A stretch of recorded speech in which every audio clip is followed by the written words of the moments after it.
Let's see.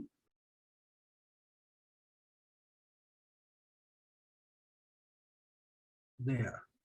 Okay. Okay, thank you. Well, I will talk about entanglement in quantum field theory in general. I plan these lectures. The first one today will be about entanglement entropy in quantum field theory, some general facts. I think the next one, I will talk about the reversibility theorems in terms of entanglement entropy. The next one about energy entropy bounds. And the last one will be about symmetries and how you can describe symmetries in terms of algebras and entropic order parameters. So let me say that I do not know exactly how far I will go because it depends on how many questions, etc. But I have uploaded to the wiki some quite complete set of notes that you can look at that. I will not be able to cover all the things that are in the wiki in the notes, but there are also exercises there. If you want to ask about some exercise, we can discuss it. So let us start the lecture for today. I will talk only.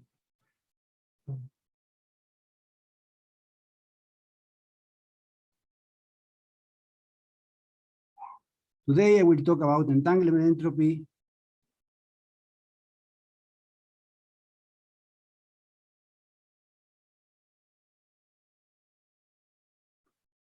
in quantum field theory. So in quantum field theory, people call entanglement entropy just to the entropy of some region. So you take a region of the space and you wonder how much entropy is inside somehow. So it's the entropy of a region in a theory with the continuum number of degrees of freedom.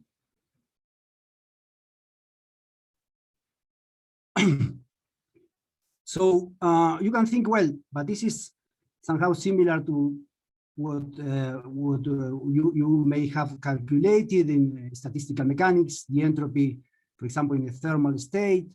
But the difference is that here we are interested in a finite region, so we do not take the large volume limit.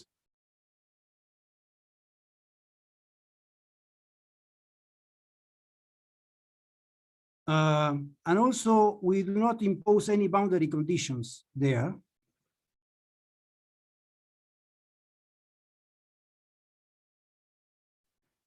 The boundary conditions will put some other elements to the theory that we do not want to put anything external to the theory, to the quantity we want to compute.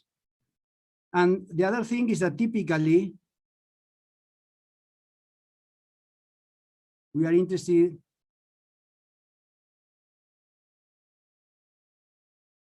in the vacuum. So the vacuum state. So you will say, well, is zero the entropy? Well, that's the point. The point is that it cannot be zero if you do not put boundary conditions, because the state is obtained by tracing the vacuum in the global space outside, and then it contains some entropy. That in that particular case, where the state is pure, is really entanglement. Is entanglement entropy, as you have learned in the last week, that you have a pure state, you have some in this case some subalgebra or some tensor product of Hilbert spaces, and then you reduce the state and you get some non-zero entropy.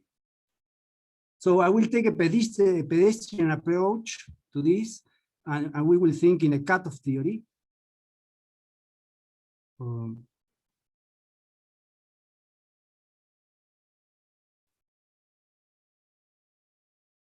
because we have to deal with the infinite number, the continuum number of degrees of freedom. So this will cause us some problems. But let us start thinking in a cutoff theory. So for example, lattice. And then we will take the continuum limit.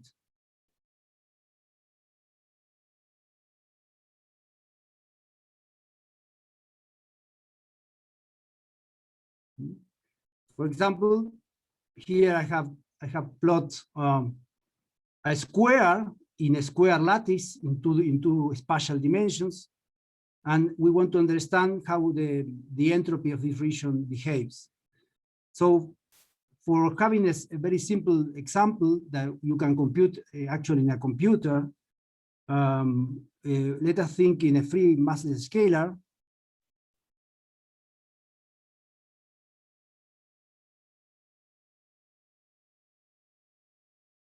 In 2 + 1 dimensions, so two spatial dimensions. And then we can compute the density, we have the density matrix inside this region. Let's call it rho B, is the density matrix. And from here, we compute the entropy by the von Neumann formula.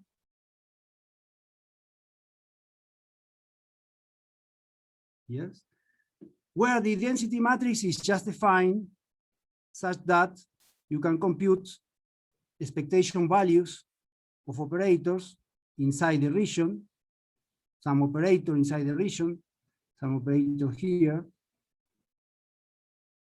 And this is just the expectation value, right?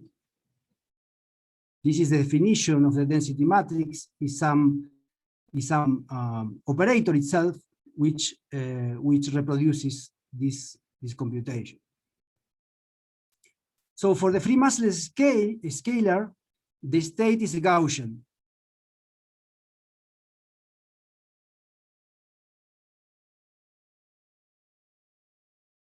Gaussian means it obeys the weak theorem.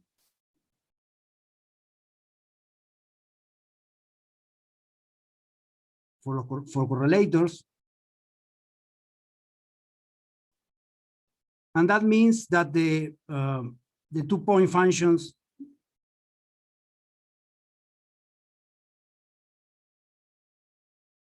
has all the information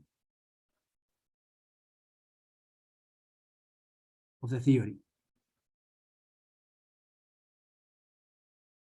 right? So if you want to compute multi-point correlation functions, it's just a sum of products of 2-point functions. Then in this situation, the density matrix has to reproduce the weak theorem, and it has always this form that is, let's call it phi I, the degrees of freedom, the fields at the different points of the lattice, is an exponential. Density matrix is an exponential of a quadratic form in the basic variables, canonical variables, where pi I is just phi I dot. And this reproduces the weak theorem, and then you have to calibrate what is M and N using the 2-point functions. So you compute the 2-point function inside the region that you are interested in this case, the square.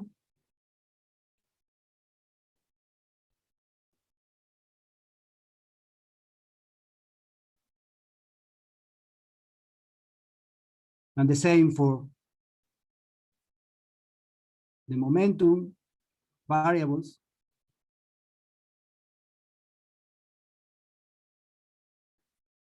And so everything, this M and N, are functions of these matrices. And of course, the entropy is also a function of these matrices, and the entropy, you can compute it, and is defining another matrix that is the square root of XP. The entropy is just the trace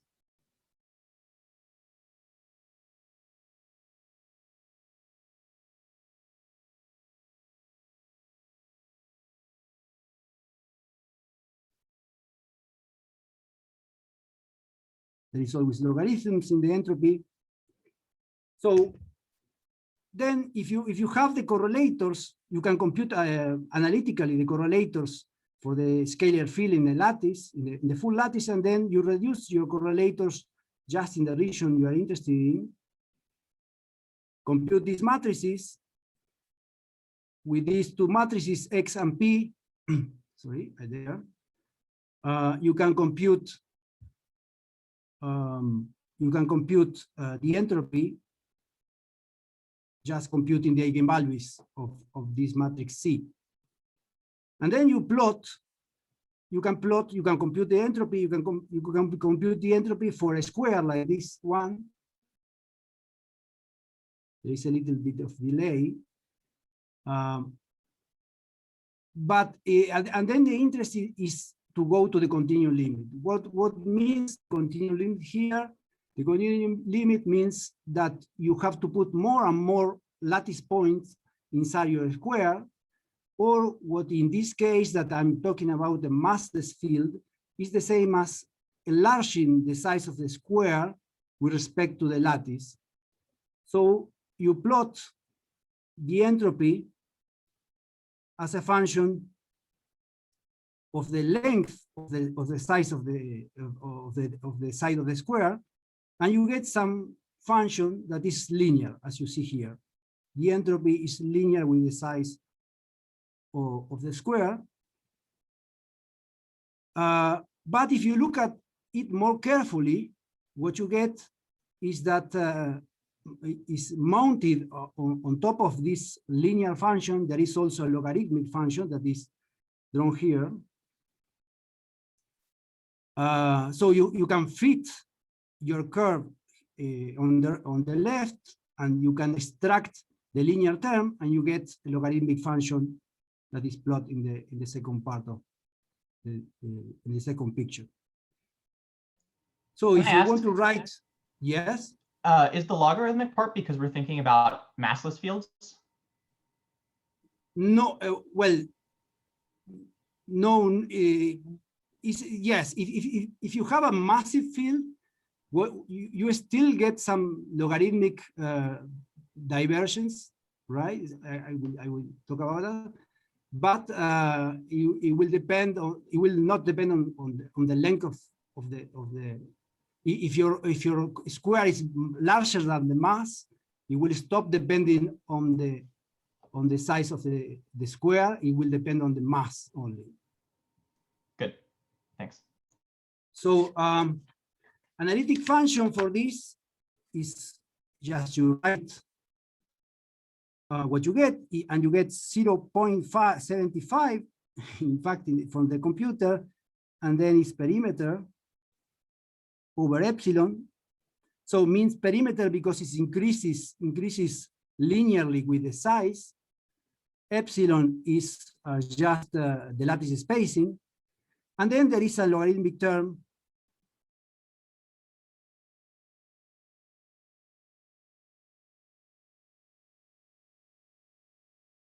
this is what you get with the actual numbers. So the first observation is that the entropy, this is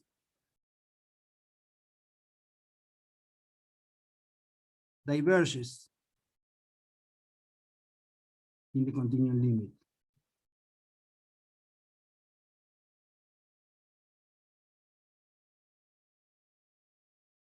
So as epsilon goes to 0, this will diverge with the perimeter. This typically, this term that is the leading part is usually called the area term.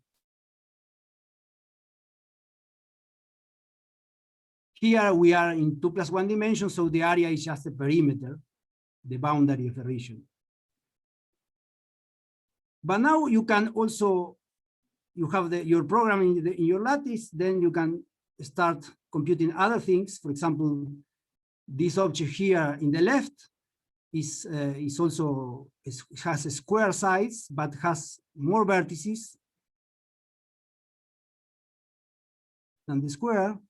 And what you get there is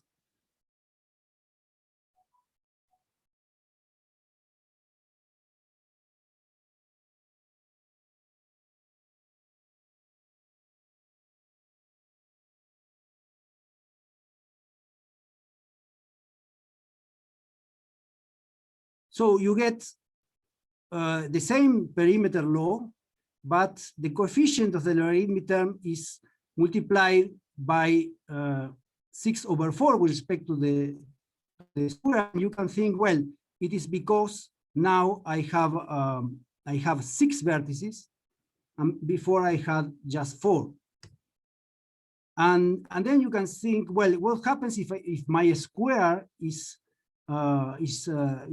rotated in the lattice, is not in the parallel direction of the lattice, and then what you get is entropy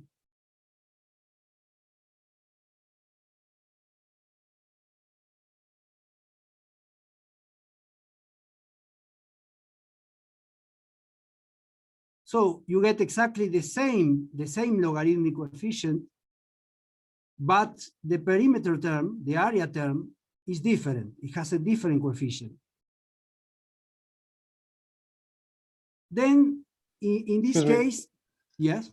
Is L equal to the perimeter? L is the size, perimeter is just 4L, let's say. Okay. For the square, in this case, it contains, it contains all the pieces, right? Okay. It's just a perimeter measure in the lattice units. And then what you get is that the area term is what is called non-universal.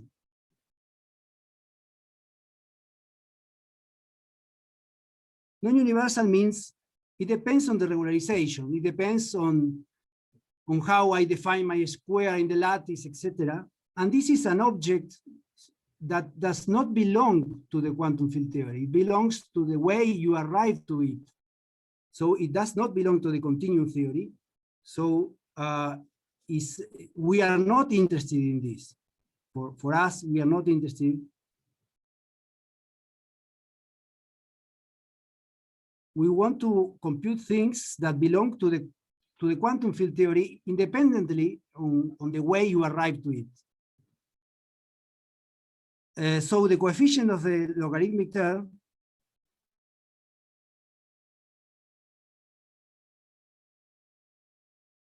is universal.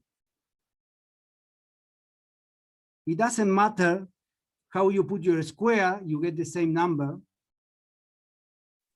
And also it's also proportional to the number of vertices.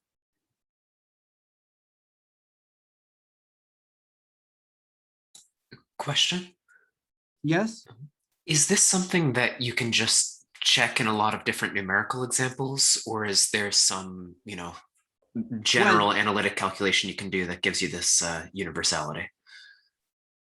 You can compute it, this angular term, for example, for a scalar, you can compute it analytically in a completely different way, very far away from the calculation in the lattice, and gives the same number.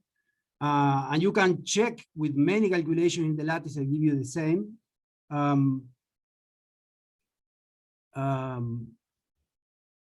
I must say that if you have a different theory, for example, that is not free, it's much harder to do these calculations in the lattice, right? So we will turn to some methods to compute things in the continuum itself later. Does this only work for 90-degree angles?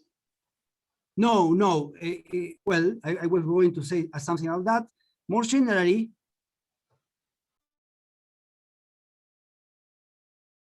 the logarithmic part is in fact given by some sum over the vertices, some function of the angles of the vertices, and log epsilon. The divergent piece will go with a log epsilon and a sum over the different vertices of a function of the angle, right? Here I took all angles are 90 degrees, so the coefficients are always the same, just the number of vertices. But if the angles change, then the coefficient will change accordingly. It's important that this angle and this angle give you the same contribution, and this you can think is related to the fact that the entropy of a region is equal to the entropy of, let me call B prime is the complement.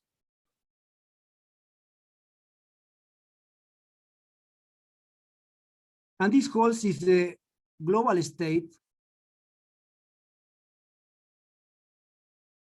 is pure, as in this case with the vacuum state, right?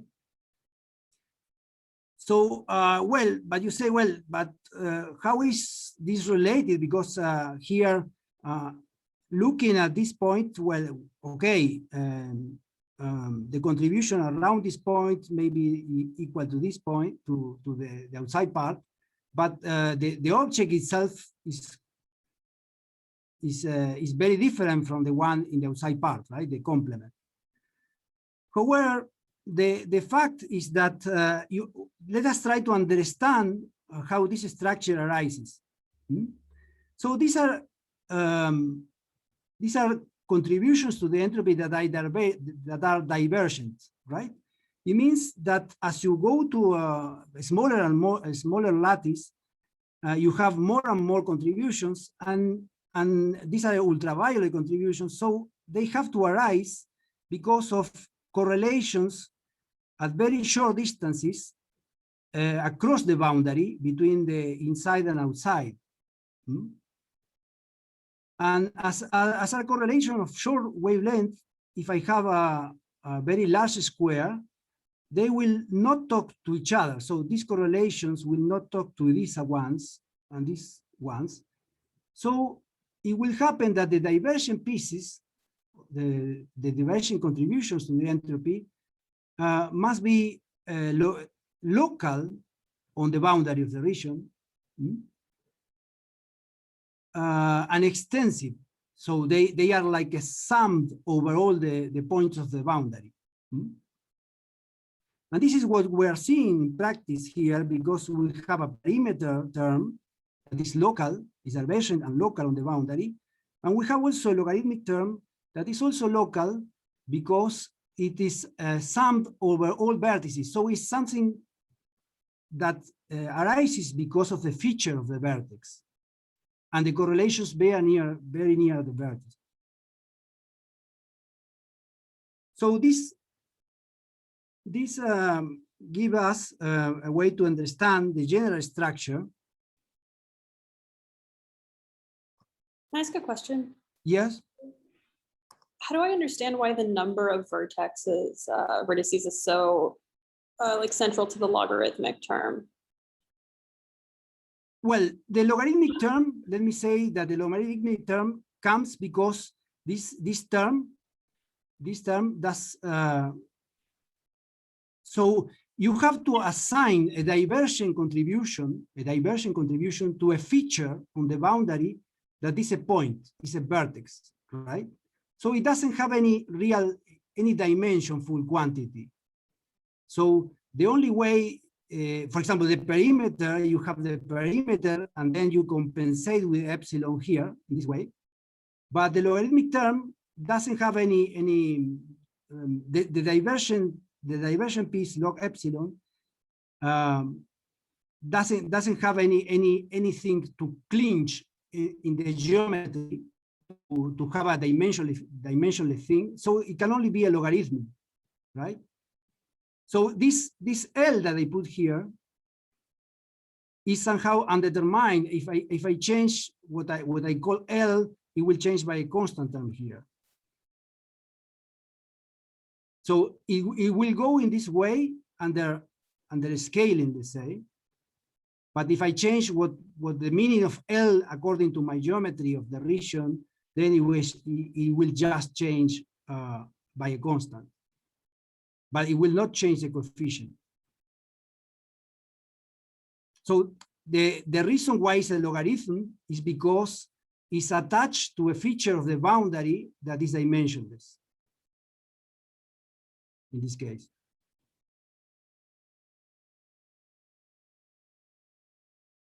Or you can also say that as you zoom in the vertex, as you put the limit of the continuum, you are adding more and more contributions, and each time you double the size of the lattice, you add one more wavelength, let's say. Then in this way, you are adding one wavelength each time you double, and then it gives a logarithm. If you do the calculation, it gives you a logarithm because it's changing additively under scaling. Thank you. So the general structure. Could I ask one more question? Yeah. More generally, is it going to be like, instead of just the sum over the vertices, is it going to be something having to do with the curvature of the boundary? Yeah, exactly. I am going to describe that exactly. Oh, I see. Okay.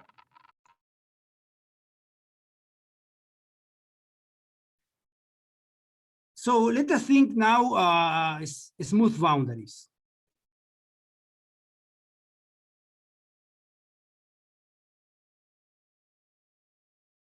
Yes, so we have a region, the smooth boundary, and then we have said that the divergent pieces are local and extensive on the boundary. So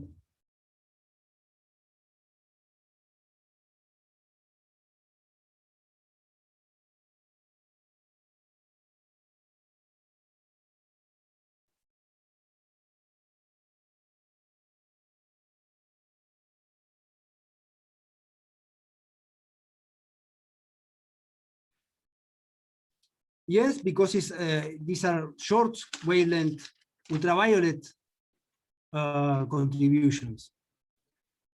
So we can write the entropy then is as a sum of the divergent pieces. We can write as a sum of different.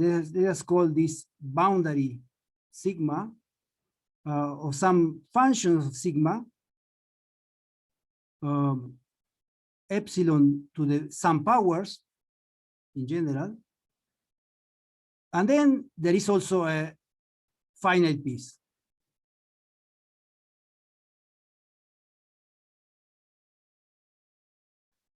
Yes, these CI are functions of the boundary that are local and extensive.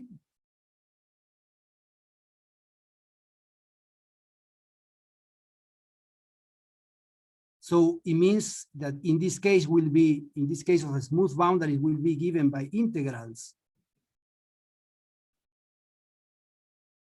along the boundary. Then it also depends on the ultraviolet physics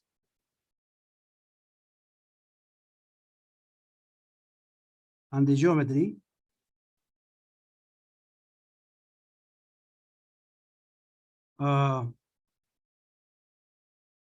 We can also think it is independent of the state.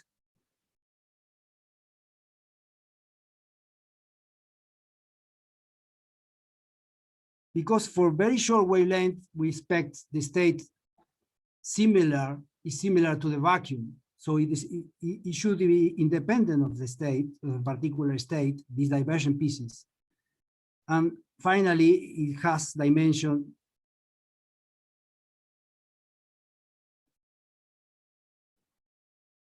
lambda I because the entropy is dimensionless.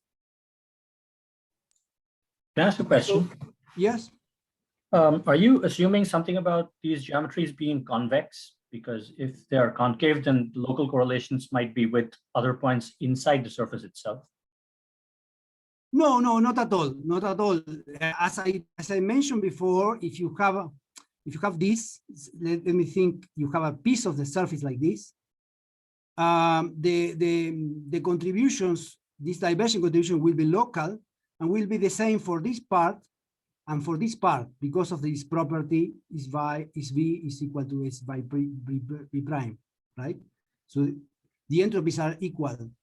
No, what I'm in the thinking region about of is the something cone. like, say, a horseshoe shape, where the two legs of the horseshoe are really close to each other. Okay, no, okay, but we are fixing the geometry first and doing the cutoff going to 0 first, right? So you are thinking something like this, Yes. something like this, when this is small, Yes. right? No, but I always take epsilon smaller than anything, I see. Okay. because this is the definition of a cutoff, right? We want to go to the continuum. We want to the thing that is in the continuum for a fixed geometry, for a fixed masses of the theory, etc. I see. Okay, thank you.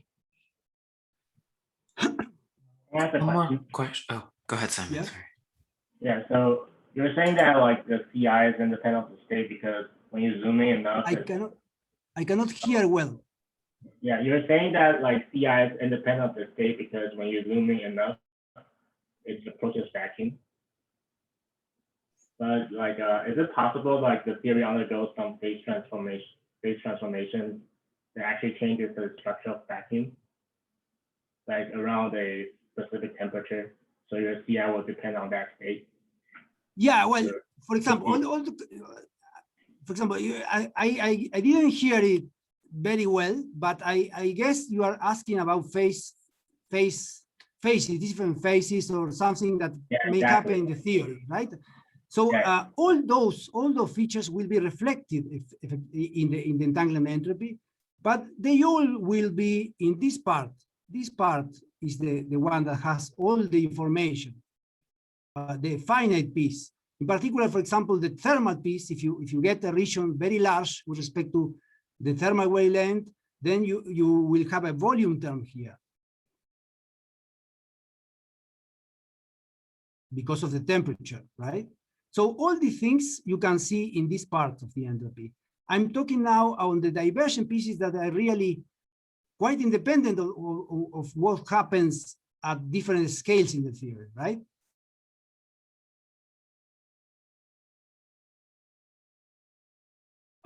For example, let us take a CFT. So it's a theory without any scales in D equal to 4. And to simplify, for a sphere of radius R. So we write our entropy is just some term. We have let us write first the divergent pieces is an integral over the surface of the sphere over and we can put there just the measure of the surface divided by epsilon squared, right? This is the only thing because this is epsilon squared is just to kill the dimensions. And then we can integrate other things. Let me call the coefficient 2a.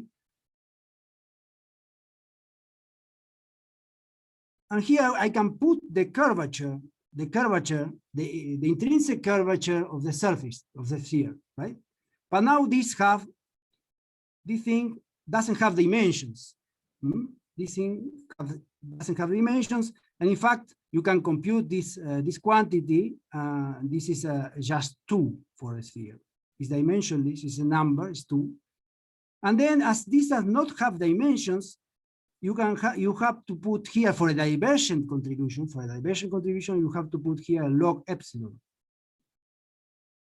So, and these 2 are the only things that you can put there, because there is no 1 over epsilon term, because you cannot write something that is purely geometric and it's an integral, a geometric integral on the boundary of the sphere, because you have this thing that is the area term, and you take away 2 dimensions by integrating the curvature, but there is nothing you can put with less dimension.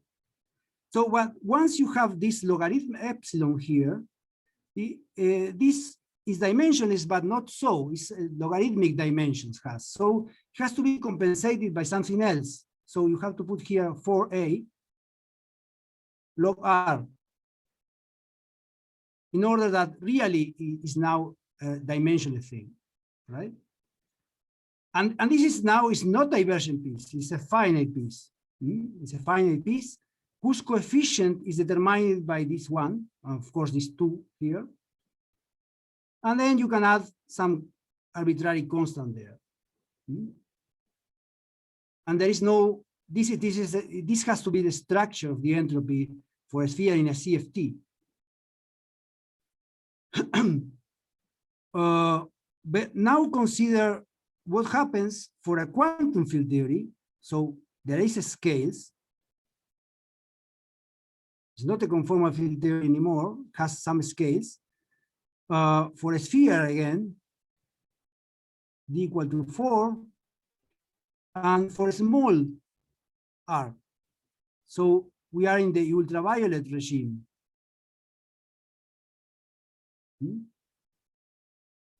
So we can describe the ultraviolet regime saying that the theory approaches the action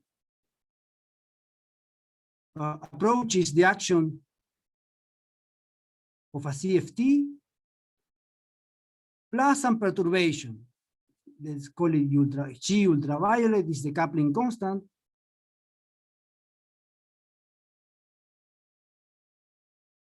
And here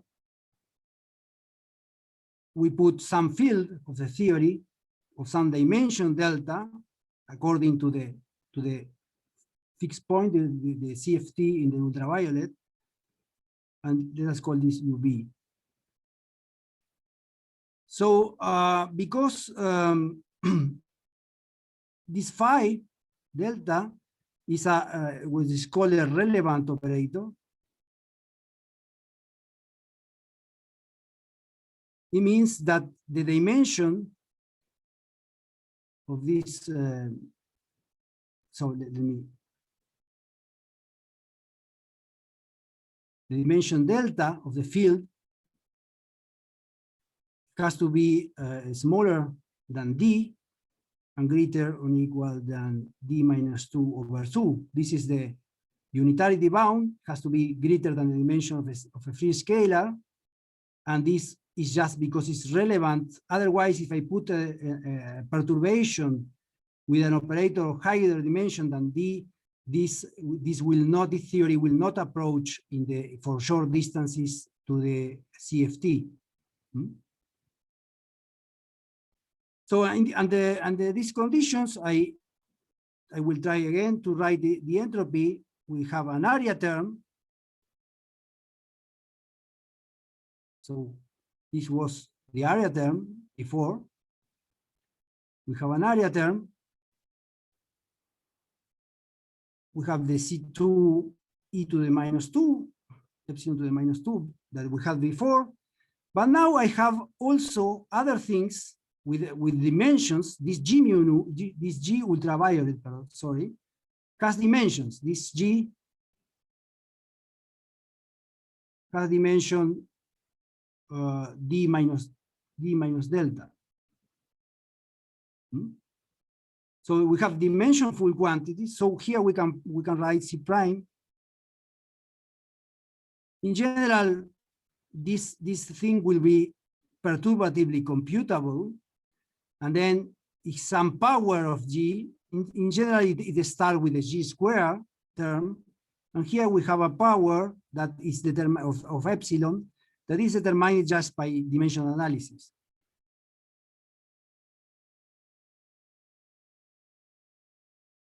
Plus, it can be something else. This is the area term, divergent area term. All powers of the cutoff are negative. So in that case, we need that delta UV is greater than d plus 2 over 2 in order to have a new divergent contribution. Otherwise, we don't have a new divergent contribution in the area term. And then we have the logarithmic term.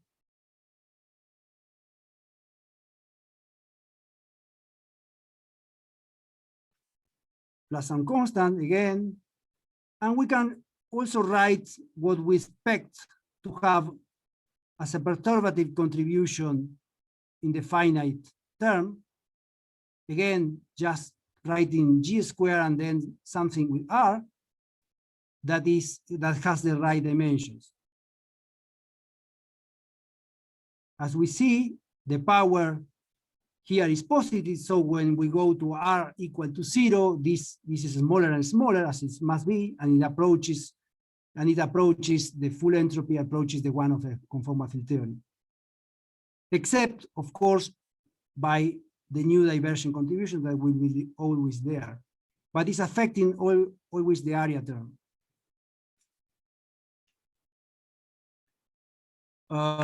And let us think now in the infrared regime. So again, sphere d equal to 4 are going to infinity. So the infrared regime, sorry.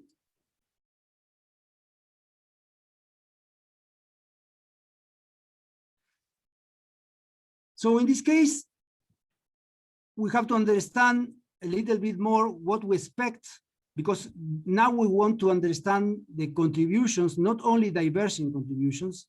Suppose we have this sphere, and R is very, very large. So R is very large with respect to some scale, let's call it lambda, this mass scale of the theory. So this is very large. So the typical scale where the masses of the coupling constants of the theory are important is much smaller than R.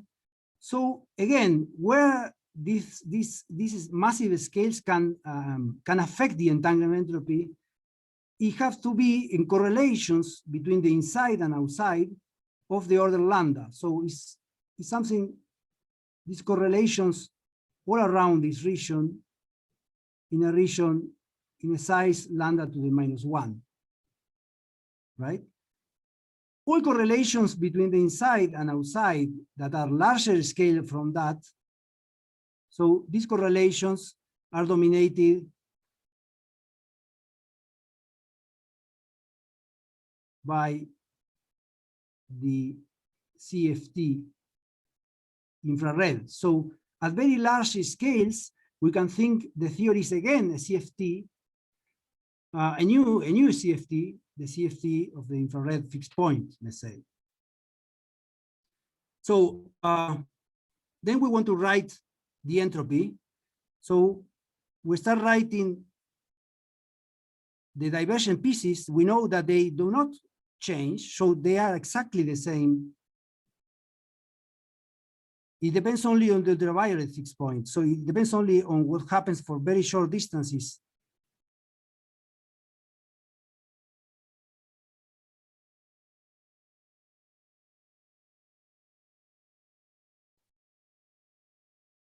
This is the divergent pieces.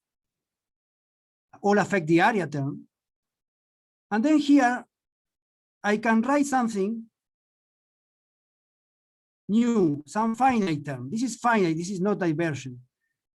And why I write it in the area term? Because we can understand the contribution from the masses, physical masses of the theory in the infrared regime with very large sphere, in the same way we understood the contributions from the divergent pieces for any theory. Why? Because these contributions, again, are all local and extensive on the boundary. So there should be some contribution that now is finite affecting the area term. This is the area term. Then we have also the logarithmic term is again the same as before. The divergent piece is the same. But now, in the same way, we can have another contribution due to the theory, at the scales of order lambda, which is logarithmic, but depends on this lambda, on this mass scale of the theory inside. And why I put it like this, because it's again here is a local contribution, this one. For the sphere, this should have some number 2 there, that is just the integral of the curvature. Right? It's a local contribution again, because I'm looking at the thing from very far away. I see the contribution of actual physical masses are for me are similar as the contribution for ultraviolet divergences. They are local and extensive on the boundary. So, but now, in order to compensate for these two terms, I have to write another term, the logarithmic dimensions.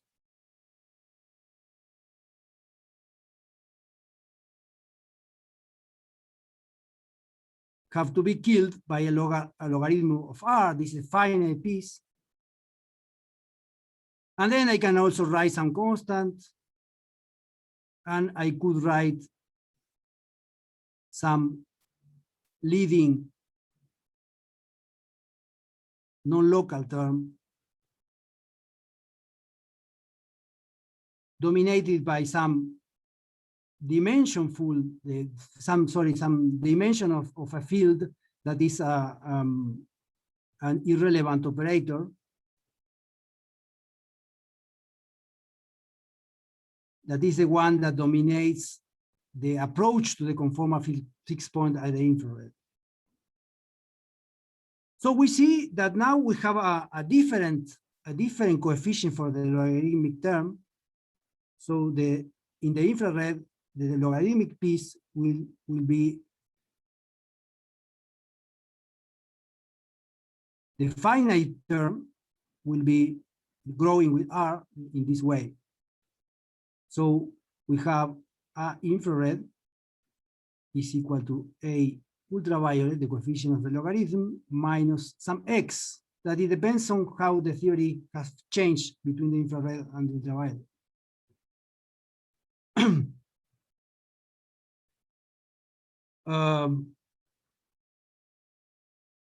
So as a conclusion, in the infrared,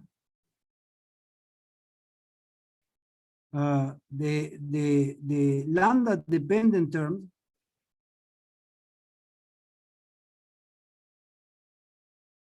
result, where these are physical scales, result from replacing the cutoff in the divergent pieces.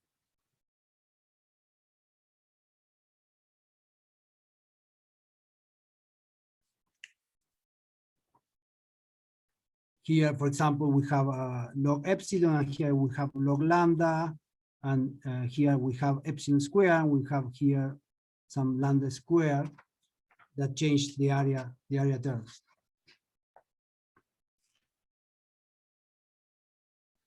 So let me now move to describe more general things.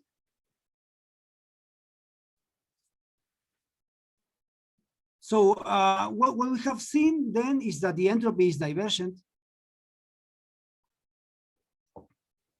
And then we can ask, what is the real quantity, the mathematically well-defined quantity that depends on the theory of the continuum itself? And that, for that, we can take advantage. So let me ask, what does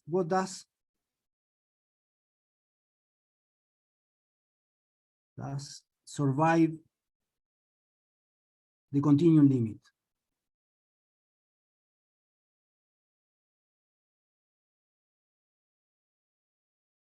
Or in other terms, we have seen some pieces of the entropy that are well-defined objects of the continuum limit, like the coefficient of the logarithmic term. One could expect also to have some other contributions. What is the general method to understand what pieces are universal? That's the question behind it. So the entropy is not universal, but we can construct with the entropy something that is called the mutual information.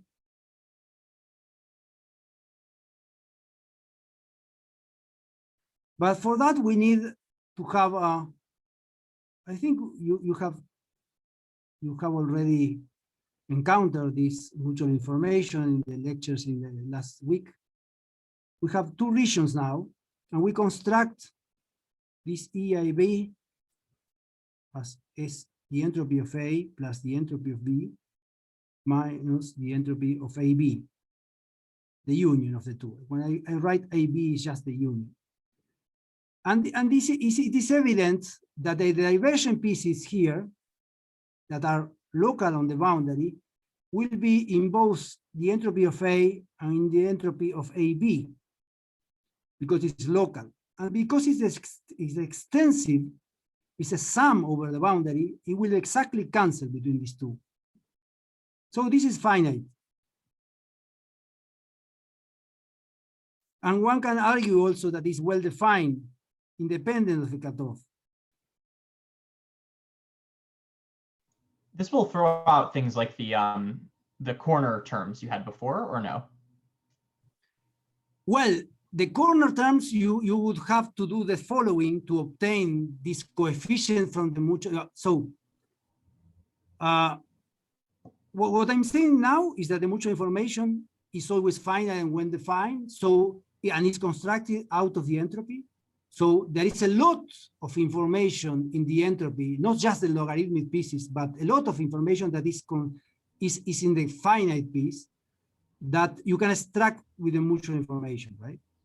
In particular, you can ask, is every universal information can be extracted with the mutual information? And the answer is yes. For example, the logarithmic term. So let me say something more. Oh, okay. Let me say something more more general. We can construct the following thing. You can take a region A, and you can take a region that is just outside A.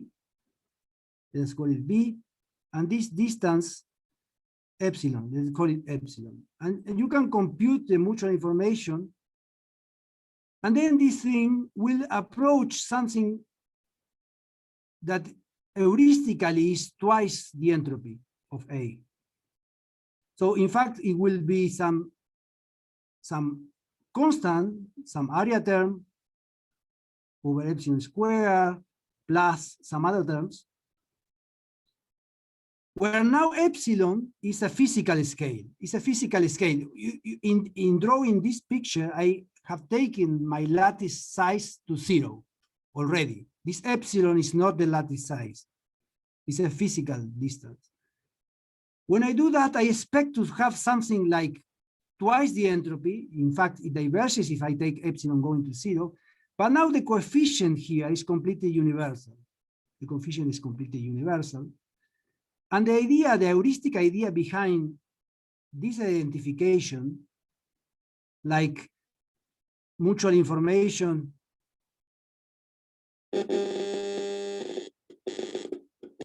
as a universal regularization,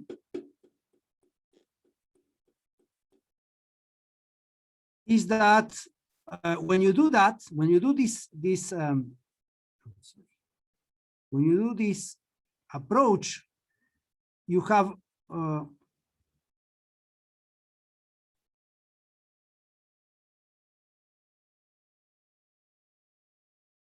and you can say, well, as the two regions are somehow very near complementary to each one, this is equal to SA, sorry. While this is the entropy of the full space, then I think there is no gap here. So you can say, well, heuristically, this is 0. It is not 0. In fact, it kills divergence in the other terms, but it doesn't have any long distance information, this piece, because the entropy of AB is just the entropy of the strip, because the entropies of complementary regions are equal. And this strip does not have any long distance correlators, let's say. So in some sense, what you asked was how can I get, for example, the logarithmic term of the vertices with the mutual information? Well, we have to take a square, for example, and another square, and do the mutual information between these two, and it will contain the area term, and then we will contain some logarithmic term. With the coefficient here, that will be exactly the one that we got for the entropy, except for a factor of 2 there.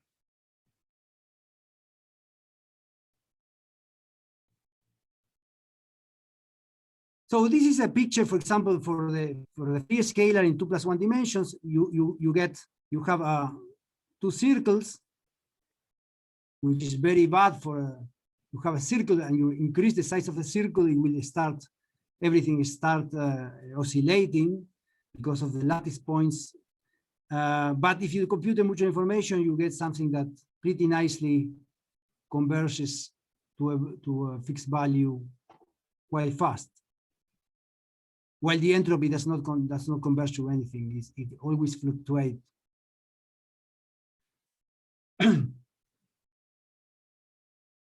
Well, the second point, that was for the entropy. So what does survive the continuum limit for the entropy? Well, the mutual information, for example.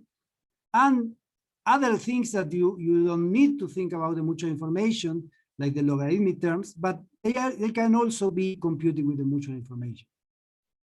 What about the algebras of operators?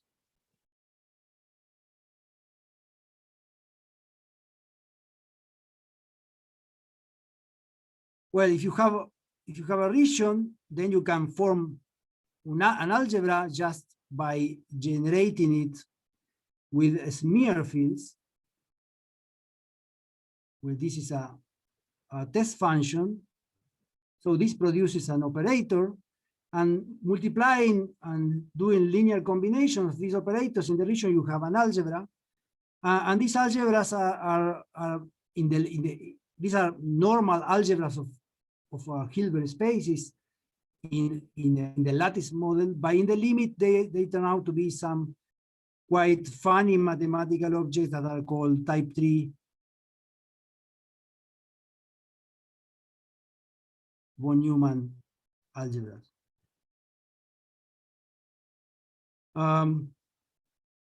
So I will not talk about this more, but what I want to say is that it's not these objects are not the algebras usually encountered, or the algebra operators one encounters in finite dimensional Hilbert spaces. But I think this is not really a very important point in order to think about the things, in order to think about the entropy. We have, if we have a lattice or a cutoff model, we can always think in a pedestrian terms with finite dimensional algebras. But the third point I want to make is what happens with the density matrix.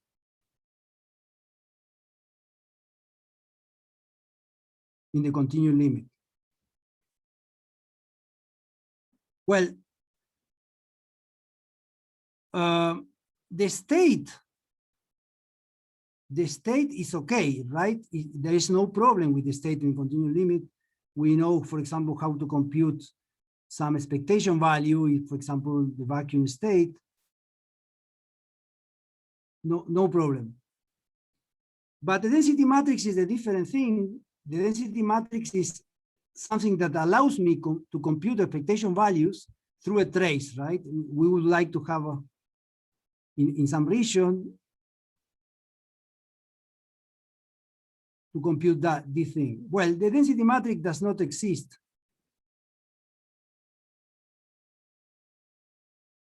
in the continuum limit.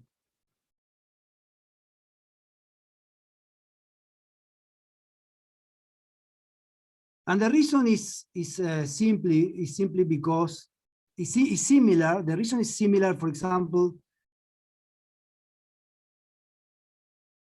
to suppose you have a state for a qubit, and you want to produce a state that is just for many degrees of freedom. It's just the same state tensor product.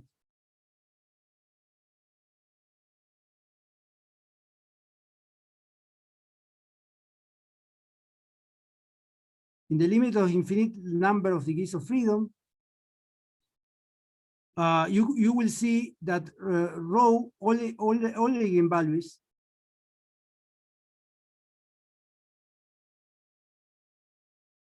of rho go to 0. So the eigenvalues of rho are the products of the eigenvalues of rho 1, of the different rho 1s there. And then all eigenvalues go to 0. So it cannot be a density matrix. A density matrix has to have positive eigenvalues whose sum is 1, right? So, but this is not a problem in the sense that you can use a lattice or some regularization, or what really replaces the density matrix. So you can see that the density matrix is something that was provided for you by the state. And it's not just a state, it's something else from the state. It's something, in this case of the density matrix, it's an operator in the algebra, it's a density matrix, that is provided for you by the state. You don't have any more that here, but you have something else that replaces it, that is called the modular flow.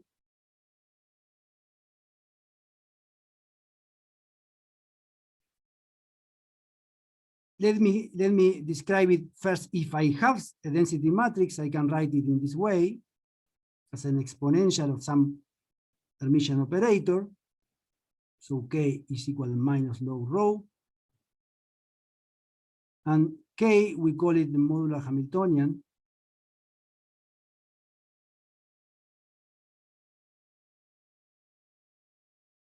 Somehow, because in the thermal state, we have rho is proportional to e to the minus beta h, so the modular Hamiltonian would be beta h. And then we can produce a unitary with just imaginary powers of the density matrix as if we were doing like time evolution operator. If we have your Hamiltonian, your modular Hamiltonian is proportional to the Hamiltonian, this will be proportional to the time evolution operator. But this time evolution operator is generated by the state in some algebra of local operators in a region. So it's some symmetry generated by the state itself. So what survives in the continuum limit is just this unitary information.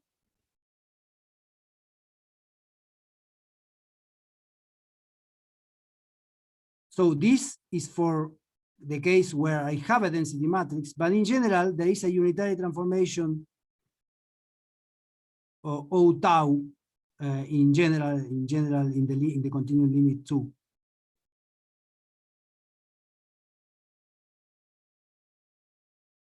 Some question?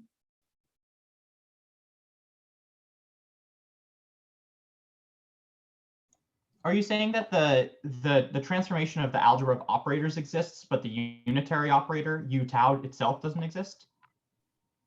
No, the unitary operator does exist.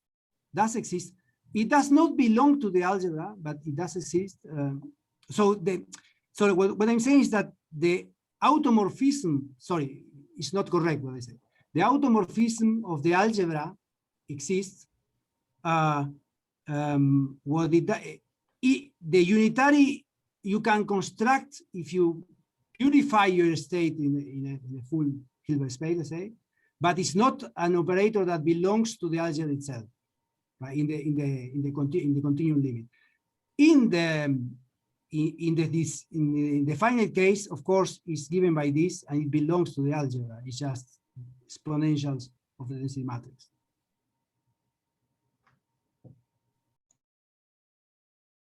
So let me then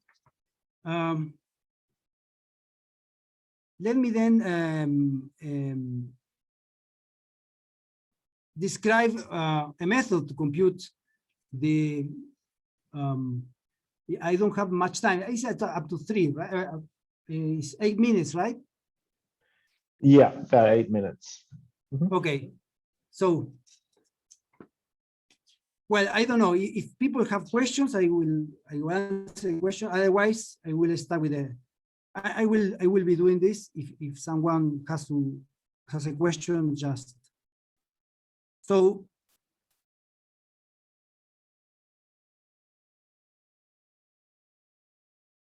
I will describe a method to compute the entanglement entropy that is adapted to the continuum directly and uses the path integral.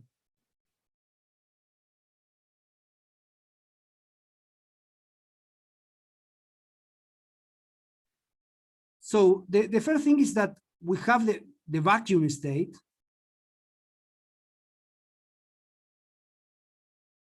We can describe through the path integral in Euclidean.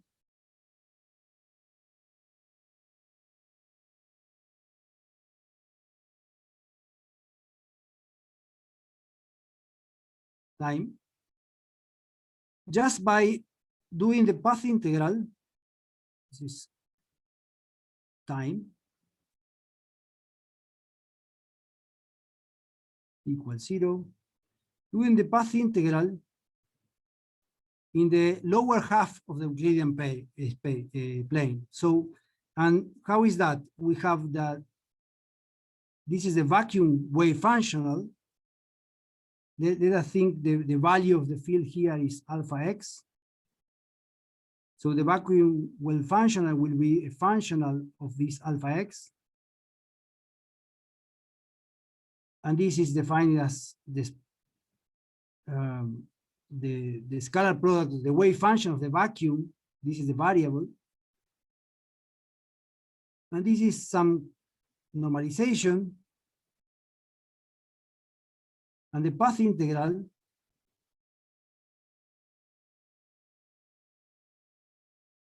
up to time equal to 0, where I put the boundary condition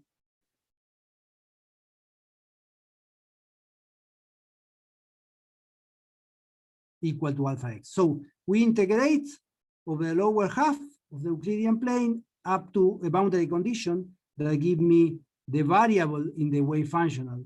So you can do this in ordinary quantum mechanics, and you get the wave function of the fundamental state. Why is the fundamental state? Because you have integrated over the lower half of the Euclidean plane, so it projects everything to the lowest energy.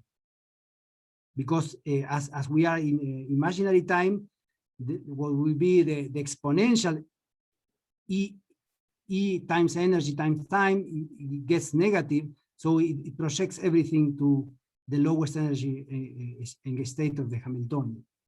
So now we have the wave functional of the fundamental state.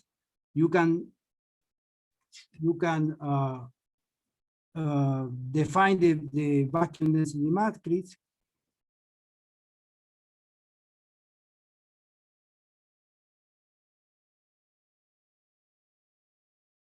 Doing the trace of the outside part of the projector of the vacuum.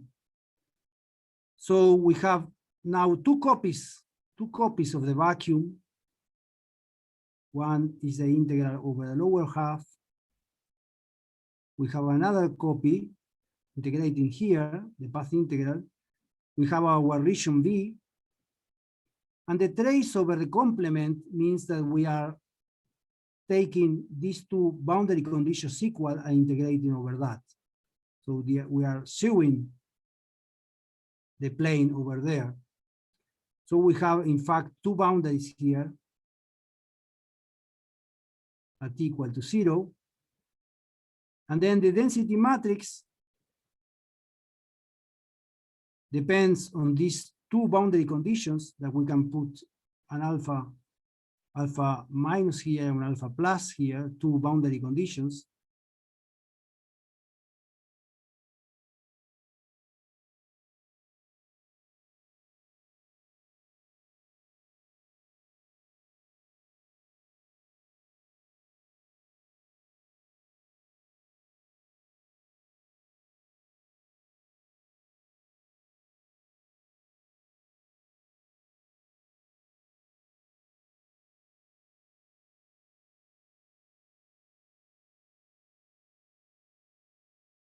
Okay.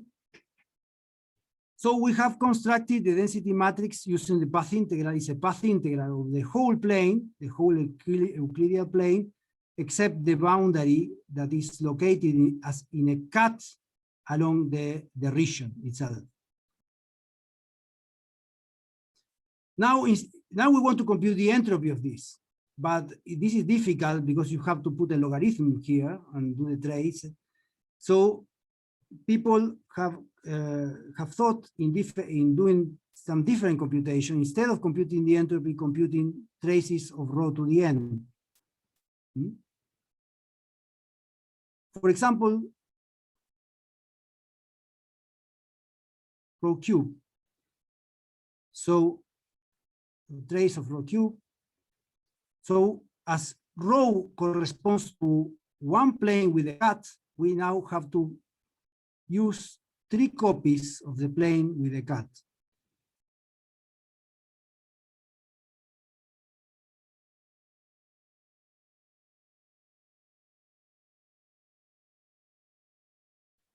All in the region V, the 3 cuts. And now, in order to compute rho to the cube, you have to multiply these density matrices. And for example, multiply will mean that the output variable of one of them is equal to the input variable of the other. And the output variable of this one will be equal to the input variable of the next one.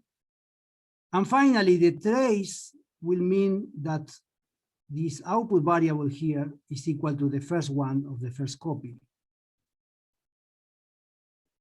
This crosses means one cross, it means that the values of the field are identified in this point.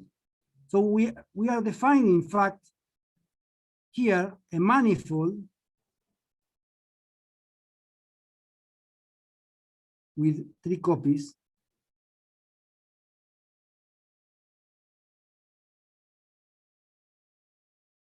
It's a multi-sheeted manifold that is identified in a particular way around the region V. Let me do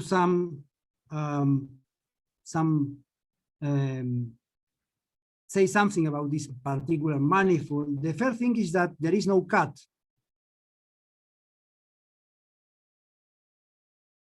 There is no cut anymore. Why? Because if let me do this. If I take, for example, this point and take a round here, take a trip here, I cross the one cross boundary and then I get out here. And I take the round and I get again into the same boundary and go up here. So I started from here, I have described a circle, and after a circle of 2 pi, I return to the original point, as is usual in any Euclidean plane. So there is nothing. It seems to be something there in the cut, but in fact there is nothing in the cut. However, if instead of that I take a curve here around one of the boundaries, I cross the three crosses, and then I get out here. I cross the two crosses boundary and then I get out here. I cross the one cross boundary and then I finally get out again here.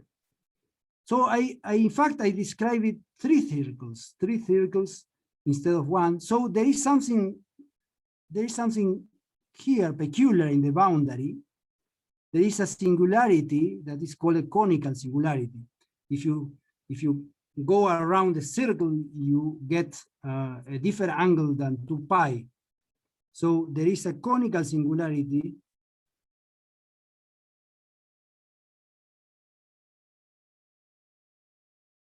of angle 2 pi times n. N is the number of copies or the power of the density matrix. Here it was 3. And located at the boundary of the region.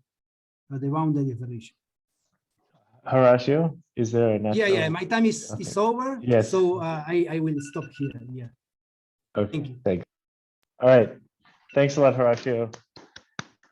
Maybe we can take a couple of quick questions.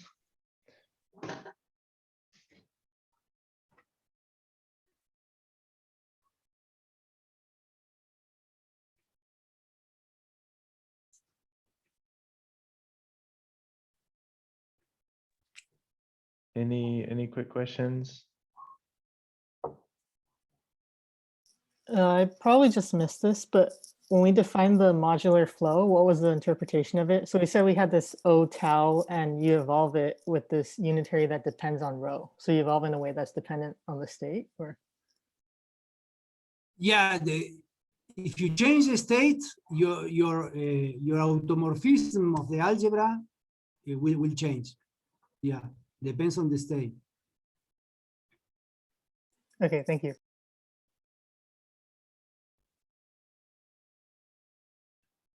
Any more quick questions?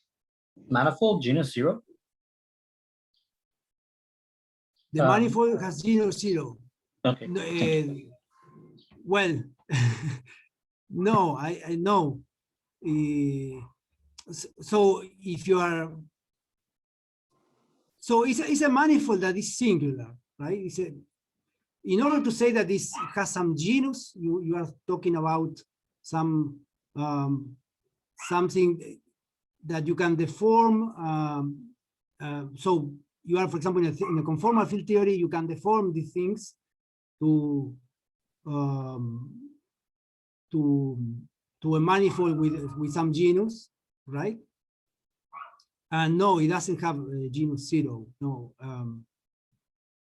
I don't remember exactly what is the genus, but it depends. For example, in 2 dimensions, if you have your region it has one cut or many cuts. So you have one interval or many intervals. You can talk about regions one with any intervals, any number of intervals, and then the genus depends on the number of intervals and on the n of the power of the density matrix.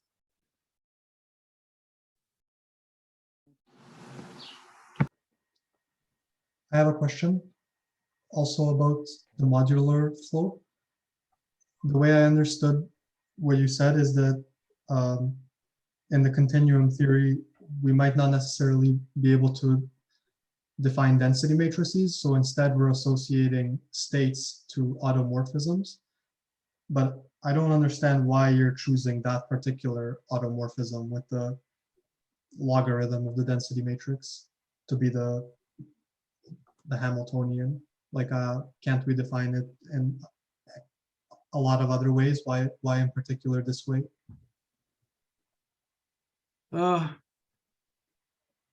It seems quite arbitrary that you're choosing to take the logarithm of the density matrix. You could do anything else.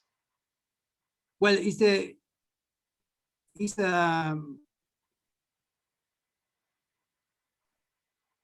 power of the density matrix. In fact, this is unitary, right?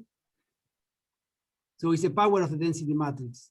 The logarithm of the density, well, the logarithm of the density matrix is the generator. Yeah, that's right? what I mean. The generator, exactly.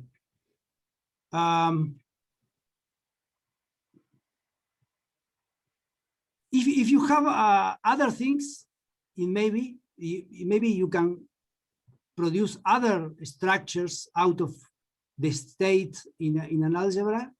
Surely there are other things, but this is known. This is there, and somehow is exactly coming from the density matrix in some sense. Is exactly what you get from the density matrix, right?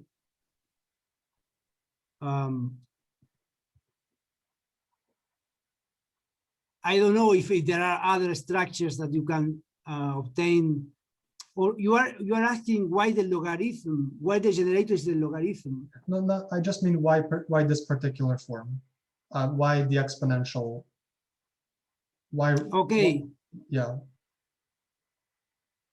Well, you can say, for example, as a question will be, for example, if you, I said in the limit of the continuum, you don't have a, the eigenvalues go to 0, something's happening, you have to normalize such a way that the trace of the density matrix doesn't have any sense anymore.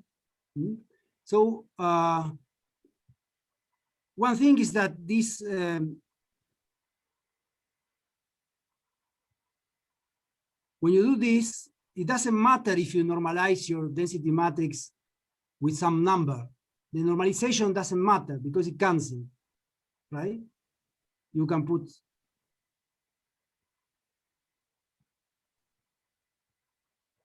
so cancel normalization. So you can see that this will go through the continuum limit. This transformation of the operators will survive to the continuum limit because it doesn't, or in the example that I showed you before, that you have a product of density matrices for single qubits, right? In that case, it's trivial that each density matrix will produce a unitary transformation of each qubit. What is not defined is the density matrix of the whole thing together, right? But the transformation is unitary, and you can multiply any number of unitaries, and then it will somehow will be also a automorphism of the algebra. I mean, this form, can I maybe, this form also satisfies the KMS condition, right? So yeah, sure, yeah. Nothing else would do that. I know you didn't say enter that. No, I didn't say Mm. that. So if you have this, there is a way to define this automorphism of the algebra that depends on the state that is a condition on the correlators. So you have two operators, and then you can think what happens with where you are just modular evolving one of them, right? And if you modular evolve this operator in an imaginary parameter, now there is a way to analytically continue this operator in the parameter tau, complex now. You can put O1, and now you put I, right? And this thing will be exactly the same as the original one, except for the ordering. So there is a periodicity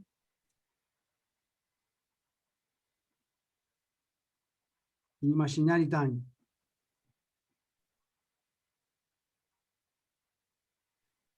Which is exactly the same periodicity that you find in the thermal partition function that Alex Maloney was talking about. There is a periodic Euclidean time of period beta. Well, here is periodic in period 1, let's say, because it's normalized in this way. We have put the density matrix to e to the minus k. If we have put a beta there, there would be a beta here, right? So it's exactly the thing that is defining that your density matrix instead of defining the density matrix, you can say, instead of defining the thermal density matrix, you can say I have a one parameter group of symmetries that makes the correlation functions periodic in imaginary time of some given period. So this was invented first by not by people interested in quantum field theory, but people interested in the large volume limits of thermodynamical system, because it's the same problem. In that limit, you don't have any more a density matrix because you have infinitely many degrees of freedom, even in a lattice. And then you want to define what is a thermal equilibrium state in that limit. And then people invented this KMS condition. Is a way to say that the state is in a thermal equilibrium at some temperature, even if you don't have the thermal density matrix. Okay, so it's just a mathematical definition. I don't have to think about any physical meaning behind it, and somehow it's going to be useful. Well, we will have the time to, I think, to enter into some. We will see what this modular flow is in some cases, some example. Okay. Right. And that will be more interesting in that case. Okay. For a thermal state, it's just the time evolution, usual time. It's proportional to time. So it's kind of internal time of your algebra. It's a kind of internal time of your algebra that is generated by the state itself. Okay, I think time's up. So Okay. Let's thank Horacio again. And yeah, I don't know if you're available now, but there might be some other questions which students are more comfortable answering. Okay, so I remain recording. here. Well, you know, if you're available, that'd be great. Okay. And we'll see if, yeah, but